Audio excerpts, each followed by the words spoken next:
살아계신 하나님 아버지, 감사와 찬송과 영광을 올려드립니다. 오늘도 귀한 생명을 연장시켜 주시고 복된 새날을 허락하시고 저희들을 아버지의 집으로 인도해 주셔서 하나님 전에 나와 찬송과 기도와 또 말씀을 전하고 듣는 예배하는 자리에 저희들이 있게 하시니 하나님 감사합니다. 아멘. 아버지 하나님, 이 시간에 나온 한 심령 저희들 모두 위에 성령 하나님께서 임재하여 주시고 말씀을 전하고 들을 때에 하나님의 말씀을 귀로 잘 듣고 마음으로 잘 받아 오늘 주신 말씀을 가지고 오늘 주신 시간 속에서, 하루라는 시간 속에서 하나님 주신 말씀을 잘 묵상하며 이루어가는 복된 한 날이 될 수 있도록 하나님의 자녀로서의 삶을 사는 오늘 하루가 되도록 주여 은혜 내려 주옵소서. 아멘. 이 시간 하나님 앞에 나온 한 심령들 또 저들의 가정 위에 꼭 필요한 은혜와 말씀으로 임하여 주옵소서. 아멘. 예수 그리스도 이름으로 축복하며 기도 올리옵나이다. 아멘. 아멘. 오병이어 기적을 경험한 사람들이 어떤 마음이었을까? 만약에 저와 여러분이 그 기적을 직접 경험하고 그 자리에 있었다면 어떻게 했을까? 다 말이 퍼졌겠죠. 아니 이게 어떻게 된 거냐? 2만여 명이 넘는 우리가 이걸 어떻게 다 먹을 수 있는 양식이 어디서 났느냐? 뭐 먹으면서도 난리가 났겠죠. 자, 오병이어의 기사가 끝나고 나서 바로 45절에서 예수께서 즉시 제자들을 재촉하사 자기가 무리를 보내는 동안에 이렇게 돼 있어요. 이 말이 뭐냐? 사람들이 난리가 났겠죠. 그 기적을 경험한 사람들이. 그래서 예수님께서 즉시 제자들을 딴 곳으로 보내요. 그 군중들, 무리들을 상대하시는 동안에. 근데 여기서 보면 보내는 동안에 무리를 다 보내. 그러는 동안에 제자들을 배 타고 앞서 건너편 벳세다로 가게 하신다. 왜 그랬을까? 굳이. 왜냐하면 당시의 군중들은 메시아를 기대하고 있었어요. 그러나 정치적인 메시아, 자기들을 구원하고 자기들을 이방 민족으로부터 구원해낼 그런 어떤 자기들이 그리고 있는 메시아, 자기들이 기대하고 있는 메시아 상이 있었어요. 다윗 왕처럼 왕으로 오셔가지고 이 나라와 민족을 구원하실 거다. 이런 기대감이 있었단 말이에요. 그런데 그런 기적을 경험하니까 예수님을 가만히 두겠어요? 그러니까 일단 예수님은 그 제자들도 떡을 나눠주는 제자들의 마음은 어땠을까? 아니 이게 뭔 일이래? 물고기 2마리와 떡 5개밖에 없었는데 계속 나눠준단 말이야. 계속 나눠주는데 줄어들질 않아. 그러면 제자들은 어떻게 해요? 마음이 들뜨기도 했었을 것이고, 야 이제 이 사람들이 전부 다 자기네들을 추앙하고 떠받드니까 여러 가지 마음이 들었겠죠. 그래서 일단 예수님의 행동을 취하신 것은 즉시로 제자들을 재촉해서 무리로부터 떠리키는 거였어요. 그래서 예수님께서 무리를 보내는 동안에 배 타고 보내.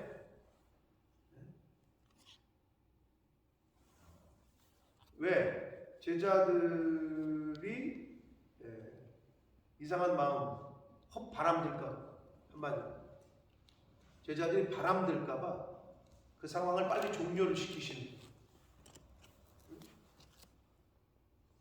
딴 생각하고 괜히 허파에 바람 들어갈까봐 예수님께서 상황을 정리를 하십니다. 그래서 배 타고 보내고 예수님은 무리를 다 작별하신 후, 무리를 보낸 후에 그리고 기도하러 산으로 가셨다. 앞에서도 얘기했어요. 예수님께서 어떤 큰 이적과 뭔가를 큰 일을 행하시고 꼭 기도하는 시간을 가지셨다고 복음서에 나오는데 마가복음에서도 이렇게 몇 군데 언급이 됩니다. 오병이어의 기적을 베푸신 후에 기도하러 산으로 가셨다. 그러니까 군중들의 인기와 군중들의 어떤 그 마음을 어떻게 얻으려고 하는 일반적인 정치인의 모습하고는 좀 다르죠. 정치인들이 얼마 전에 우리나라 대통령 선거가 끝났습니다만은 맨파워, 사람들에게 인기를 얻어야 하지만 살아남는단 말이에요. 그래도 선거 끝나면 그뿐이에요. 선거가 끝나고 나서는 또 그뿐이에요. 다음 선거철이나 돼야 이제 또 절하고 인사하는 모습을 보지 않을까 싶은데 예수님의 모습은 달라요.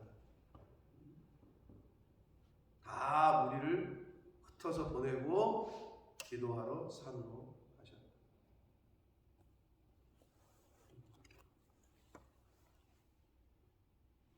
베드로전서 4장에 보면, 베드로전서 4장 7절에 보면 만물의 마지막이 가까워왔을 때 우리가 뭘 해야 되는지를 얘기를 하고 있죠.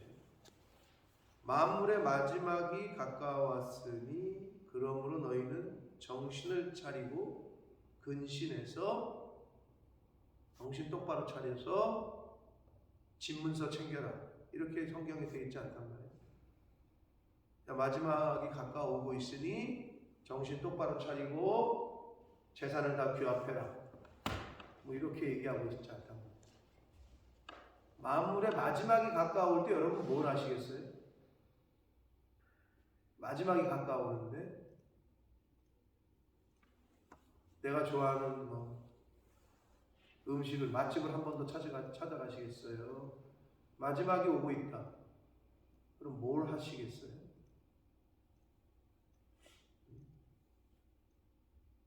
한번 생각을 해보시죠. 곧 마지막이 온다. 그럼 뭘 할까요? 다 부질없죠. 무슨 집문서가 무슨 소용이며 마지막인데. 근데 베드로 사도는 만물의 마지막이 가까울수록 왔으니 정신 차리고 근신하고 기도하라 라고 되어 있다. 할 수 있는 게 없는 거죠. 기도하는 것밖에. 가끔 영화 같은 데 보면 쓰나미가 막 도시 전체를 뒤집어 삼키는 쓰나미가 막 오잖아. 그럼 사람들이 막 도망가. 근데 영화에 보면 어떤 노 부부가 그냥 서로 바라보면서 끌어안고 쓰나미가 오는 걸 기다려. 왜? 도망쳐도 소용없는 걸 알거든. 뭔 도망을 어떻게 살아? 그러니까 그냥 부부가 서로 웃으면서 마지막은 쓰나미가 덮치는데 그냥 포옹하고 그리고 그걸 맞이한단 말이에요. 마지막이 가까워왔는데 뭘 할 수 있겠어요? 기도하는 것밖에 없고. 예수님께서 보여주시는 그 새벽 미명에 또는 밤이 맞도록 그건 이제 제자들에게 또 우리 오늘날에 믿는 크리스찬들에게 메시아 되신 예수님께서 친히 보여주신 모습인 거죠. 우리가 어떻게 해야 하기를 원하시는지. 인기를 많이 얻을 수 있는 상황이었으나 예수님은 그것하고 상관없이 오히려 제자들을 딴 데로 보내고 본인도 조용히 기도하러 가신 모습을 엿볼 수 있습니다. 자, 그러면서 기도하러 갔다가 오시니까 날이 저물었고 보니까 먼저 배 타서 보낸 제자들이 역풍을 맞아가지고 제자들이 힘겹게 노젓는 것을 보셨다 이렇게 되어 있어요. 예수님께서 보내셨는데 바람이 역풍이 일었어요. 여러분 하나님의 일을 할 때에 또 교회 일을 하면은 당연히 뭐 좋아야 되고 뭐 교회에서 날짜를 잡으면 비가 전혀 안 오고 햇빛만 나야 되고 그런 건 아니라는 거예요. 하나님의 일을 할 때에도 당연히 역풍을 맞아요. 예수님이 보내셨는데 왜 역풍이야? 순조롭게 가지. 그렇지 않다는 거예요. 주의 일을 할 때에도 인생을 살다 보면 특별히 하나님께서 기뻐하시는 일을 하면은 더 역풍을 맞아요. 사단이 가만두지 않는다니까. 오히려 악한 짓은 순조롭게 풀릴 수가 있어요. 왜? 이 세상에서는 아직은 그 사단이 힘을 쓰고 있기 때문에. 근데 선한 일, 영적인 일, 하나님이 기뻐하시는 일을 마음에 품는 순간 여러 가지 역풍을 맞을 수가 있어요. 그래서 힘들어 역풍을 맞아가지고 제자들이 힘겹게 노를 젓고 있는 것을 보시고 밤 사경, 사경은 새벽, 우리는 오늘날로 시간 단위로 새벽 3시에서 6시입니다. 그러니까 새벽인 거죠. 예수님께서 보시다가 가엾잖아요. 그래서 안 되겠다. 이거 직접 예수님이 또 나서십니다. 바다 위로 걸어서 그들에게 오사 지나가려고 하시네. 당연히 놀라겠죠, 그죠? 당연히 그 새벽에 바다 위를 걸어오는 검은 물체가 있으면 그게 얼마나 무섭겠어요. 충분히 이해가 됩니다. 제자들이 그가 바다 위로 걸어오심을 보고 유령인 줄 알고 소리 질렀다. 이거 소리 질렀다고 그냥 이렇게 썼지만 직접적인 그 직역을 하면은 큰 소리로 절규했다 이거예요. 그냥 큰 소리 지는 게 아니고 귀신 보고 놀라가지고 절규하는 거 있잖아요. 큰 소리로 절규했다 이런 뜻이에요. 그러자 놀랄 수 있죠 충분히. 그들이 다 예수를 보고 놀람이라. 이에 예수께서 곧 그들에게 말씀하여 이르시되 충분히 이해가 됐죠. 그러니까 예수님께서도 안심하라 나다. 그러니 두려워 말라. 나야 라고 예수님이 자기 정체를 밝히셔요. 두려워 말라. 그래서 배에 올라 그들에게 가시니 바람이 그쳤다. 제자들이 마음에 심히 놀랐다. 자, 일단 역풍이 불던 것이 예수님께서 그 배에 오르자 바람이 그쳤다 라고 성경은 말합니다. 이것이 주는 계시성은 결국은 예수 그리스도께서 우리 인생이라는 배에 올라타셔야 예수님과 함께 할 때 역풍, 고난과 환난으로 대변되는 역풍이 멈춥니다. 아멘. 아멘이 안 되시네. 별로 아멘이 안 되시나 보요. 예수님께서 내 인생의 주인이 되시고 우리 가정에 내 인생의 배에 올라타셔야 역풍이 멈춥니다. 아멘. 예수 그리스도가 내 마음 중심에, 내 인생에, 우리 가정에 그 중심에 계셔요. 함께 하셔야 돼요. 그래야 인생 가운데서 만나는 역풍, 고난, 환난, 어려움을 극복하고 이길 수 있습니다. 그래서 예수님께서는 내가 너희와 함께 해주겠다. 임마누엘 하시겠다고 했던 거예요. 왜? 우리 힘으로는 이길 수가 없어요. 우리 힘으로는 감당할 수가 없기 때문에 하나님께서, 창조주께서, 구원자 되시는 예수님께서 내가 너희와 함께 해주겠다 라고 약속하셨던 거예요. 그 약속을 내가 믿고 받아들이고 예수 그리스도를 마음 중심에 우리 인생의 배에 모셔야 역풍이 멈춥니다.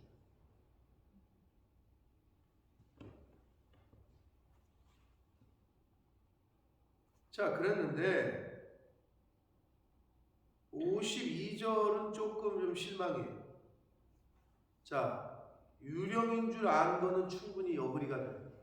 그런데 52절에 보면 이는 그들이 그 떡 떼시던 일을 깨닫지 못하고 도리어 그 마음이 둔하여졌다 라고 되어 있어요. 앞에서 소리를 지른 거, 절규하는 거 여기까지는 동의가 돼. 충분히. 그런데 나야 두려워 말라 그랬으면 예수님이시구나. 오병이어 기적을 그런 기적을 일으키시는 그 능력이 있으신 예수님이니까 바다 위로도 충분히 걸어오실 수 있지라는 생각을 했으는 게 어떻게 보면 당연한 건데 여기 성경에는 뭐라고 되어 있냐? 제자들이 무슨 생각을 했냐?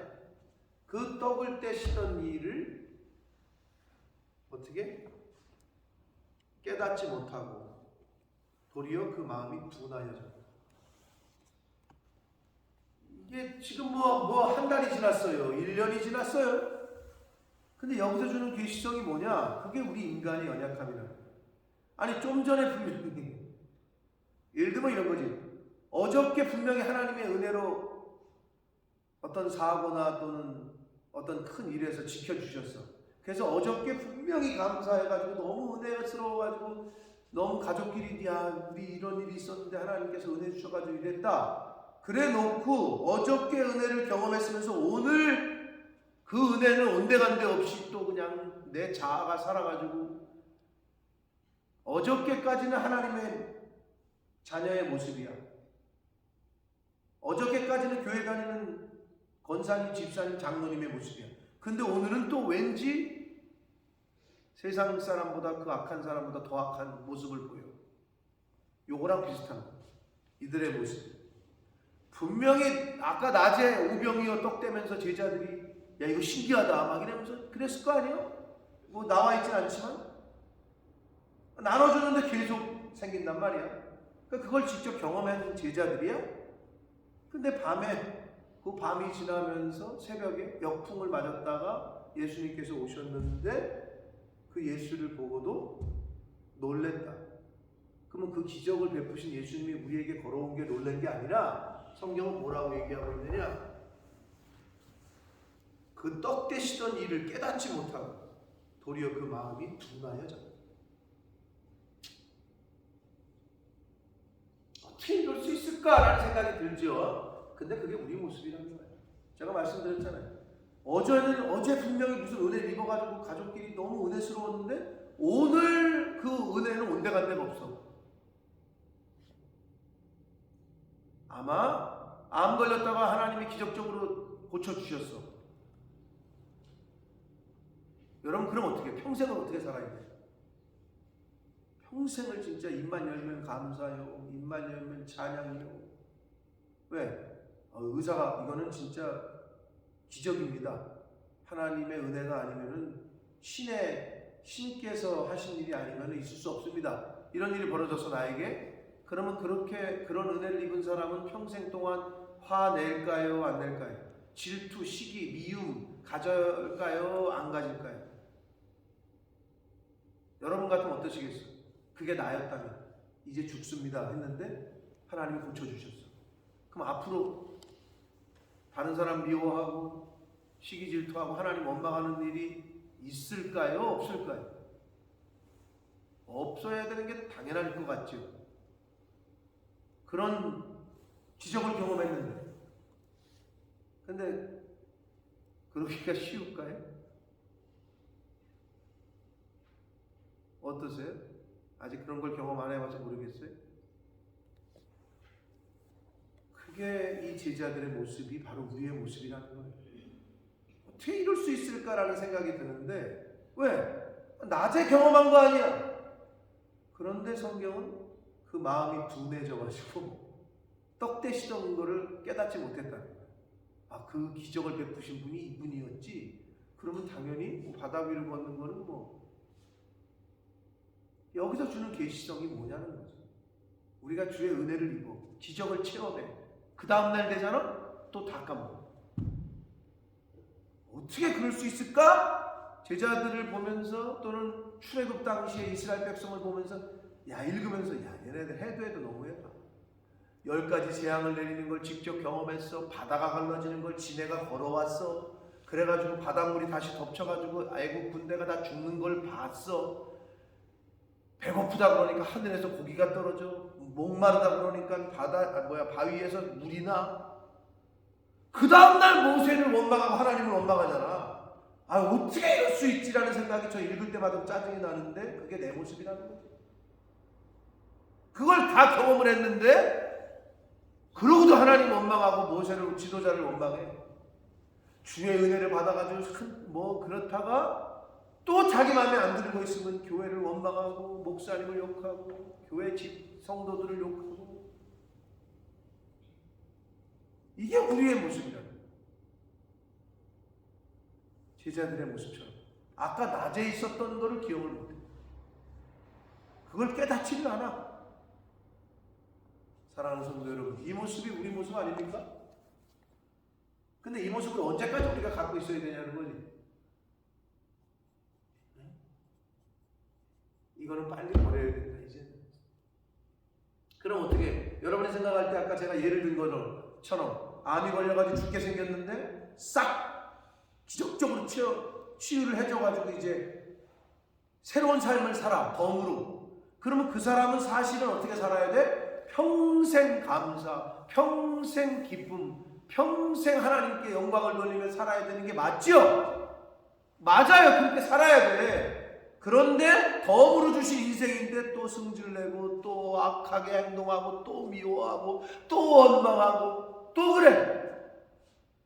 그러지 말아야 되는 거잖아요. 그게 나라고. 저와 여러분이 구원의 은혜를 입었잖아? 그럼 이제는 그런 거 다 버리고 정말 그래야면서 살아야 되지 않을까요? 정말 하나님 앞에서 감사해야 되고 정말 충성해야 되고 정말 헌신해야 되고. 언제까지 그 시기와 질투와 미움과 내 성질과 내 고집과 이걸 언제까지 갖고 갈 거냐. 그러니까 그거를 이제는 아예 내 생활에서는 버리고. 이제 그게 바울의 표현이야. 나는 이제 십자가에 죽었다. 아, 죽은 사람이 뭔 승질이나. 죽은 사람이 뭔 미워하고. 아, 죽었는데 뭔 질투야. 죽었는데. 그게 십자가에 나를 죽이는 거예요. 그리고 내 안에 예수 그리스도께서. 그게 새 사람이야. 그래서 새 사람은 때로는 바보 같아요. 저 사람은 맨날 저렇게 좋다고 웃어. 저 사람은 뭐 지금 봐도 그냥 하나 좋을 거 없는 것 같은데 뭐가 저렇게 맨날 좋다 그러고 감사하다 그러고 쥐뿔 감사할 거 하나도 없구만. 눈에 보이지 않아요. 눈이 열리지 않은 사람은 감사할 게 없어요. 근데 눈이 열려야 예수 그리스도가 보여요. 그래서 시편 119편에 보면 시편의 기자가 18절에 내 눈을 열어 주의 법에 기이한 것을 보게 해달라. 이렇게 고백을 했어요. 내 눈을 열어주셔서 주의 법에 기이한 것들을 보게 해달라. 그 말은 뭐야? 눈이 열리지 않으면 하나님의 법, 하나님이 행하신 일들의 기이한 것을 볼 수가 없다는 거죠. 즉 우리가 흔히 말하는 영안이 열려야 보이는 거지. 이건 뭘 말하느냐? 오병이어와 같은 기적을 체험했지만 영안이 열리지 않은 사람은 바다 위를 걸어오시는 메시아이신 예수 그리스도를, 그리고 나다라고까지 나야 라고 얘기해 주셨는데 그거를 못 본다는 거야. 이게 열리진 않아가지고. 그건 뭔 말이야? 기적과 은혜를 우리가 체험해, 삶 속에서. 그래서 하나님의 은혜를 입었는데 다음에 또 시험이 왔을 때 목사님이, 권사님, 장로님, 집사님, 성도님 그때 기억 못 하시냐고. 그때 하나님이 역사하시지 않느냐고. 이번에도 역사하실 거라고 믿으셔야 된다고. 그랬는데도 눈이 안 열려가지고 귀가 안 열려가지고 듣지를 못해. 그리고 자기 고집대로 자기 승질대로 행동해. 그게 딱 요 제자들의 모습이에요. 자, 오병이어 기적을 체험했다니까. 체험 안 한 게 아니야. 그랬는데 예수님이 오는 거를 나라고까지 얘기했는데 성경은 뭐라 그래? 그들이 깨닫지 못하고 마음이 둔해져 가지고 그래서 놀라고 벙쳐 있다는 거야. 그게 제가 다시 얘기하잖아. 하나님의 은혜를 경험했어? 우리가? 그런데 또 어떤 어려움과 환난이 왔을 때 이게 뭐지? 이러고 있는데 주의 종을 통해서 그때 기억하시라고. 그 하나님이 바로 지금 하나님 함께 하신다고 이렇게 얘기를 해주는데 듣지를 못해. 보지를 못해.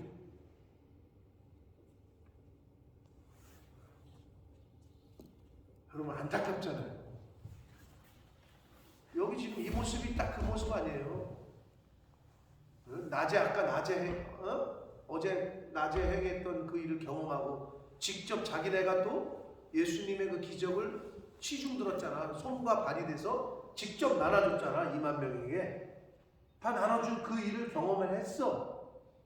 그런데 그들은 떡 되시던 것을 깨닫지 못하고 그 마음이 둔하여졌다. 이렇게 얘기한다. 사랑하는 성도 여러분, 이제 우리 이런 모습, 이 모습이 내 모습이 되지 않도록 힘쓰고 애쓰시다. 아멘. 응? 그 출애굽기 읽을 때마다 짜증났던, 진짜 얘네들은 그러니까 죽을만 하지. 광야 1세대는 다 죽잖아. 광야에서. 하나님 보시기에도 참다가 10가지 재앙 내리는 거, 그리고 바다 갈라지는 거, 뭐 고기 내려주고 물 나게 해주고 광야에서 구름 기둥 움직이는 거, 이거를 다 직접 경험했는데도, 그랬는데도 하나님을 원망하고 모세를 원망해. 그러니까 하나님이 도저히 이제는 이게 안 되시는 거지. 그래서 1세대는 다 죽어요. 그리고 다음 세대, 자녀 세대를 통해서 이제 새로운 그 언약을 계속 이행해 나가시죠. 나의 모습은 어떠냐? 내 일생에 살아오는 동안 하나님께서 구원의 은혜를 예수님을 만나게 하시고 복음이 들려지게 하셨을 때 그 첫사랑을 기억해 보시라고. 그리고 여러분의 어떤 사건과 큰 사고 가운데 하나님께서 여러분의 가정과 자녀들과 뭐 남편 간섭하시고 했던 그 은혜들을 기억해 보시라고. 그럼 하나님이 살아계시고 내가 그 하나님을 믿어야 되는 게 맞는데 과연 나는 어떤 모습을 하고 있는지, 과연 그 하나님을 철저하게 신뢰하고 있는지, 아니면 내 기분에 따라 내가 좋을 때는 하나님 찬양, 내가 나쁠 때는 등지고,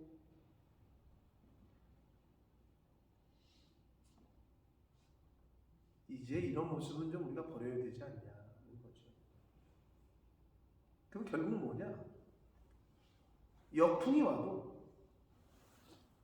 하나님의 사람으로 살아가는데 역풍이 고난이 와도 찬양이요, 환난이 와도 감사해요. 감사할 일을 감사하는 건 누구나 잘해요. 그거는 예수 믿지 않는 세상 사람들도 잘해. 좋은 일에 고맙다고 하는 거, 감사한 건 누구나 못해. 근데 우리는 그 정도가 아니라는 거지. 역풍을 맞아도, 환난이 와도, 고난이 와도 그때 믿음이라는 실력을 드러내는 거라니까. 저 집 이제 이혼하게 생겼다. 이제 끝장났다. 그랬는데 화목해. 이게 진짜 아니에요? 그게 진짜 아니야? 넌 집에 들어가면 죽었다 이제. 근데 웬걸? 아버지 엄마가 웃으면서 맞아줘. 이게 진짜 아니에요? 그러한 모습이 저와 여러분의 가정 가운데, 여러분의 삶 가운데 나타나게 되시길 예수 그리스도 이름으로 축복합니다. 아멘. 그렇게 살아야 되는 거예요, 크리스찬은. 그러니까 똑같지. 좋을 때나 나쁠 때나, 장사가 잘 될 때나 안 될 때나, 건강할 때나 아플 때나 낮이나 밤이나 똑같은 거지. 왜? 하나님의 사랑은 영원히 변함이 없으니까. 하나님의 사랑은 늘 함께 하시니까. 그럼 내가 좋을 때는 성령이 함께 하는 거고, 내가 승질 낼 때는 성령이 떠나시고, 이런 거예요?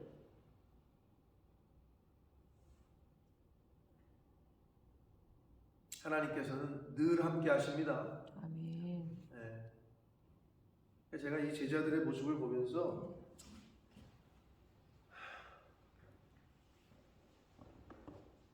나의 모습이 이럴 거고 우리 인간의 모습이 이럴 텐데 하나님은 얼마나 답답해 하실까? 얼마나 짜증이 나실까? 근데 끝까지 참으셔. 그런데 출애굽기를 여러분 늘 기억하시라. 끝까지 참으시다가 마지막 어떻게 했어요? 12정 땅콩 보내고 나서 그 마지막 10명의 보고를 들으면서 한탄하던 그들에게 아무도 너희들을 이제 그 땅을 밟지 못할 것이다. 갈렙과 여호수아 외에는. 그리고 그 후손들이 광야에서 태어났던 애굽에서 종살이하지 않았던 그냥 광야 생활 가운데 태어났던 이 세대들이 그 땅을 밟게 됩니다. 여러분 그 계시성을 늘 잊지 마셔야 돼요. 그게 뭘 계시하는 거예요? 뭐를 알려주시는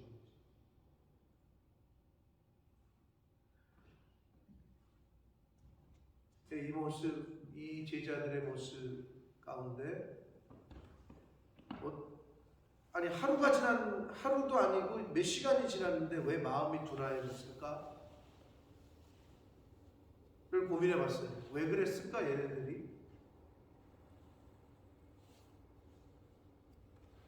답이 없어. 그냥 밤에 노졌다가 힘들어서 그랬나?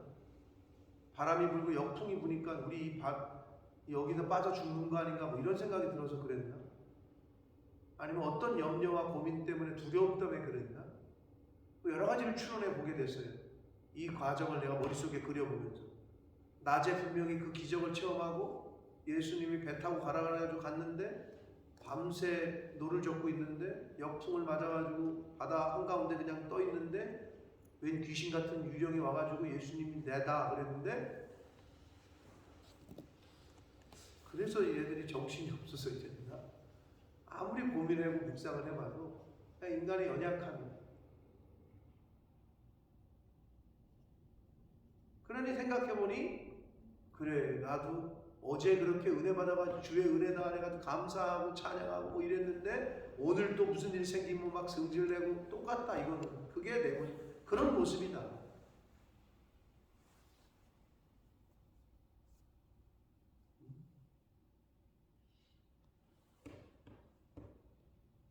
여러분 저와 여러분의 여기서 둔하여지잖아요. 마음이 둔해지면 여러분 둔한 사람은 저 사람은 좀 둔해. 저 사람은 좀 눈치가 없어. 둔하면은 이걸 캐치해내지를 못해요. 일상생활에서도 그렇잖아요. 둔한 사람은 그렇지 않은 사람보다 어떻게 이게 눈에 안 보이지? 라는 거. 저렇게 어떻게 저 사람 저렇게 둔감하지? 그런 사람들 있잖아요. 근데 이게 영적으로 세상의 일에는 그래도 되는데 영적으로도 좀 그런 분들이 있어요. 민감하지 못한 분들이 있어요. 영적으로는 아주 민감해지셔야 됩니다. 네. 이 초기 영적으로는 아주 그냥 발달을 하셔야 성령의 감화 감동이 분명히 나에게 임하는데 여러분 그런 얘기 들으면 간증 들으면 와 어떻게 저분은 저렇게 하나님의 뜻을 잘 이루며 살까? 하나님께서는 여러분에게도 계속 감동을 주시고 감화를 주셔요. 말씀을 하셔요. 근데 내가 이게 영적인 민감성이 떨어져가지고 이걸 캐치해내지 못하는 거야. 그러니까 늘 다른 사람한테 뺏기는 거지. 그러니까 늘 나는 요셉이 안 되고 그러니까 늘 내 자식은 다니엘이 안 되는 거야. 민감성이 떨어지니까. 누구를 쓸까? 할 때 민감한 사람들은 제가 할게요 라고 이게 나오는데, 이게 둔감한 사람들은 이게 안 되는 거죠. 그래서 둔해지면 안 돼요. 둔해지면.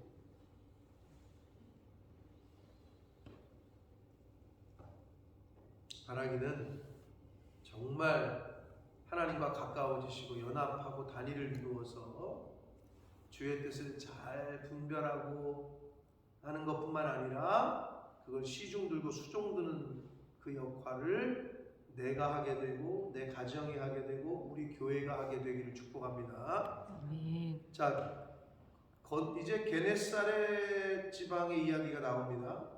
건너와서 게네사렛 땅에 이르러 대고 그래요. 게네사렛 땅은 갈릴리 호수 갔다 오신 분들 여기 계신데 머릿속에 그려지실 텐데, 갈릴리 호수에서 배 타고 막 찬양하고 노래하고 꼭 그런 거 시킨다 그러더라고. 배 타면. 그때도 하셨어요? 유 집사님? 제가 갔을 때는 그 배에 십자가 태극기도 걸어놓고 아주 그게 이 사람들 저기가 상술이지.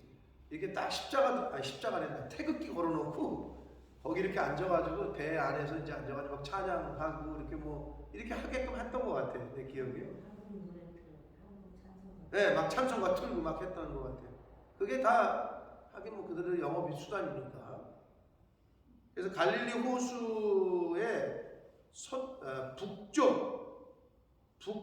끝에 위치한 비옥한 갈릴리 호수의 북쪽 끝에 위치한 땅인데, 그게 게네사렛 지방이라고 불리던 땅인데, 자 거기에 이제 배를 대고 배에서 내려서 이제 예수님과 제자들이 내렸겠죠.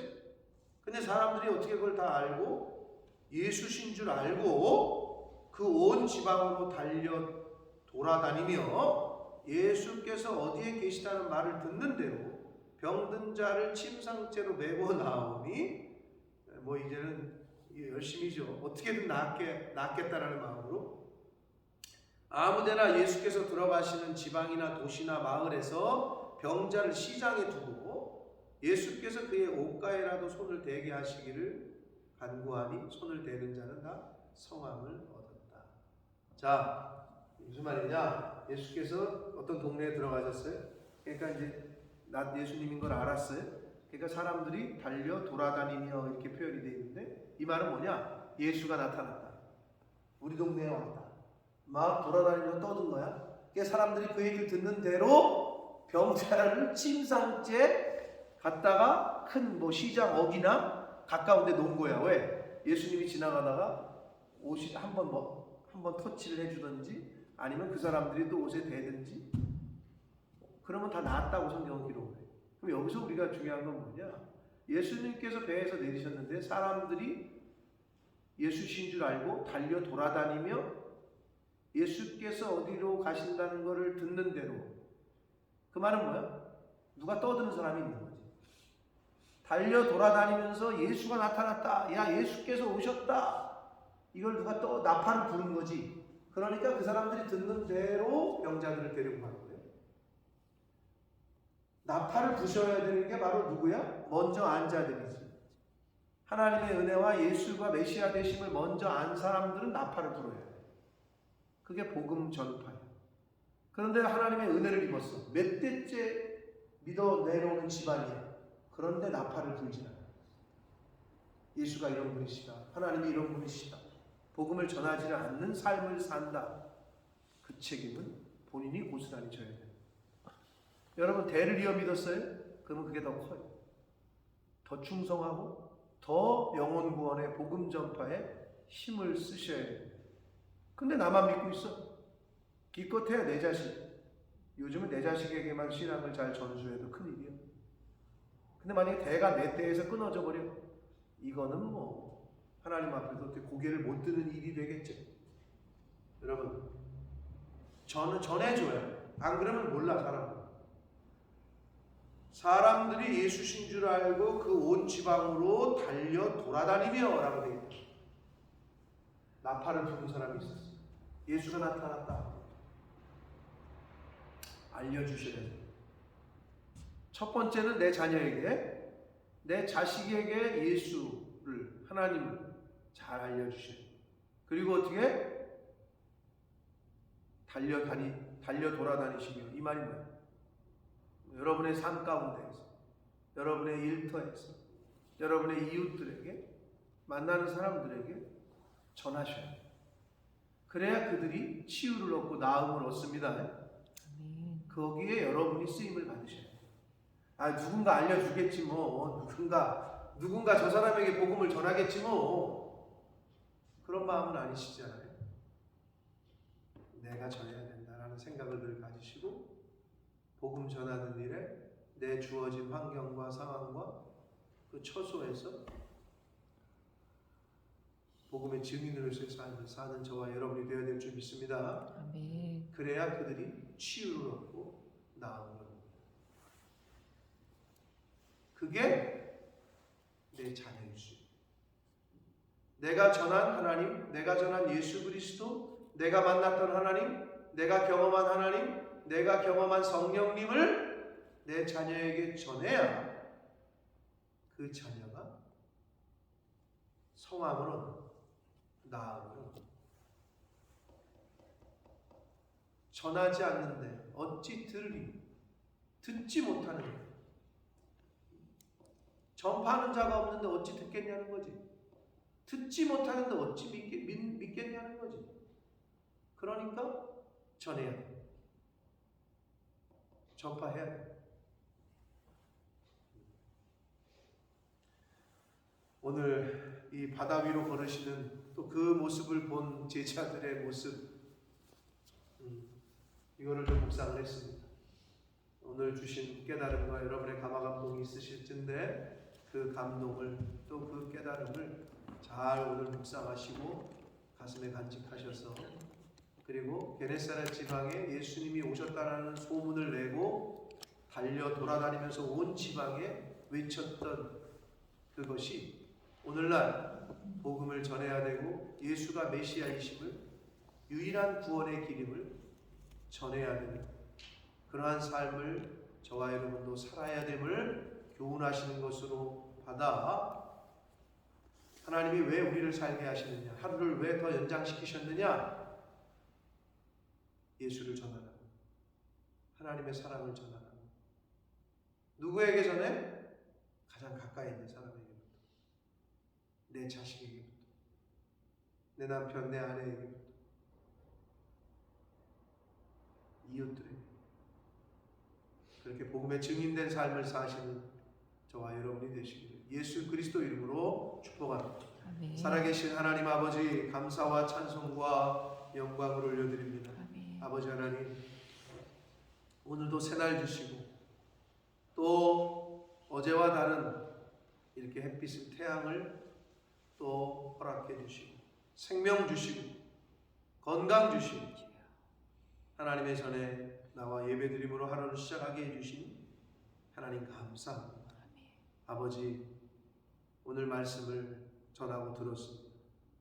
오늘 주신 이 말씀을 가슴에 새기고 또 특별히 나에게 깨닫게 하시는 말씀들이 있다면 그 말씀을 잘 묵상하고 오늘 하루를 살아갈 때 그 말씀에 순종하고 그 말씀을 이루어가는 저희들이 되어지도록 주님 은혜 내려 주옵소서. 아멘. 아버지, 저희들의 마음이 둔해지지 않도록, 둔감해지지 않도록, 영적으로 늘 깨어 있을 수 있도록, 민감할 수 있도록 하나님 은혜 내려 주옵소서. 아멘. 예수 그리스도 이름으로 축복하시옵나이다. 아멘.